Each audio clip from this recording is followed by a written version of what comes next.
కొడలా వీడు ఏడుస్తున్నాడు, నేను తీసుకొని వెళ్ళు. అత్తయ్య నేను గిన్నెలు కడుగుతున్నాను అత్తయ్య, కాసేపు పట్టుకోండి అత్తయ్య, నేను వస్తున్నాను. కానీ నేను పట్టుకోవాలా? నాకు తెలియదు, నువ్వే వచ్చి పట్టుకో.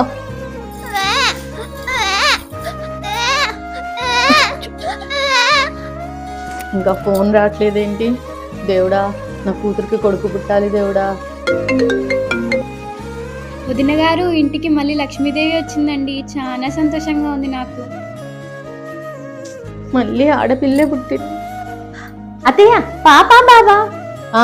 మళ్ళీ ఆడపిల్లే పుట్టింది. చాలా సంతోషంగా ఉంది అత్తయ్య, మళ్ళీ లక్ష్మీదేవి వచ్చింది. సంతోషంగానే ఉంటది, ఎందుకు సంతోషంగా ఉండదు? నువ్వు సంతోషపడతావు, నాకు తెలుసు కదా. నువ్వు ఆ దేవుణ్ణి నా కూతురికి ఆడపిల్ల పుట్టాలనే కోరుకున్నావు కదా. నేనెందుకు కోరుకుంటాను అత్తయ్య? ఎందుకంటే నీకు కొడుకు పుట్టిండు కదా, నా కూతురికి కూతురు పుట్టాలనే కోరుకుంటావు. నీకు ఇప్పుడు సంతోషంగా ఉంది కదా, వెళ్ళి పని చేసుకో. Several months later. హలో, నువ్వు వస్తున్నావా? రామ్మా రా, నీ వదినకి చెప్పి నీకు ఇష్టమైన వంటలన్నీ చేపిస్తాను. కొడలా కొడలా. అత్తయ్య నా కూతురు వస్తుంది, దానికి ఇష్టమైన వంటలన్నీ చెయ్యి. బాబుని పట్టుకొని నేను ఎలా వంట చేయగలను అత్తయ్య? మీరు బాబుని పట్టుకోండి, నేను వంట చేసుకుంటా. నేను పట్టుకోను, మన అక్కడ పడుకోబెట్టి వంటలన్నీ చెయ్యి. పట్టుకోవాలి. సరే అత్తయ్య. అమ్మా ఎలా ఉన్నావు? రామ్మా రా, నేను బాగున్నాను, నువ్వు బాగున్నావా? పునరాలిటీ వదిన ఎక్కడుందమ్మా?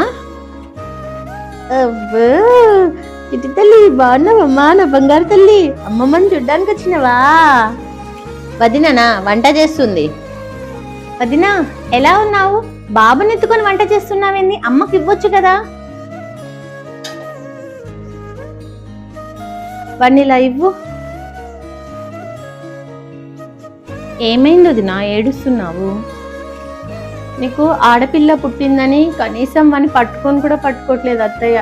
వాడు పుట్టి 6 నెలలు, ఇంతవరకు వాడి మొహం కూడా చూడలేదు. నీకు ఆడపిల్ల పుట్టడానికి కూడా కారణం నేనంటుంది అత్తయ్య. అవునా? రా వదిన, నేను అమ్మతో మాట్లాడతా. అమ్మా నువ్వేం చేస్తున్నావో నీకు అర్థమవుతుందా? వదిననెందుకు ఇలా కష్టపెడుతున్నావు? నాకు ఆడపిల్ల పుడితే వదినదేం తప్పుంది? సరే వదినను వదిలేయి, నీకు కనీసం నీ మనవడి మీద కూడా ప్రేమ పుట్టట్లేదా? నువ్వు ఇదంతా నాకు ఆడపిల్ల పుట్టిందని చేస్తున్నావా? నేను అసలు నమ్మలేకపోతున్నానమ్మా. నువ్వేమో ఇక్కడ ఇలా చేస్తున్నావు, కానీ నా అత్తగారు నా 2 ఆడపిల్లల్ని తన నెత్తి మీద పెట్టుకొని చూస్తుంది. నీలాగా మా అత్త ఆడపిల్ల మగపిల్లగాడు అని తేడా చూపించదు. ఛీ, నిన్ను నా తల్లి అని చెప్పుకోవడానికే నాకు సిగ్గేస్తుంది.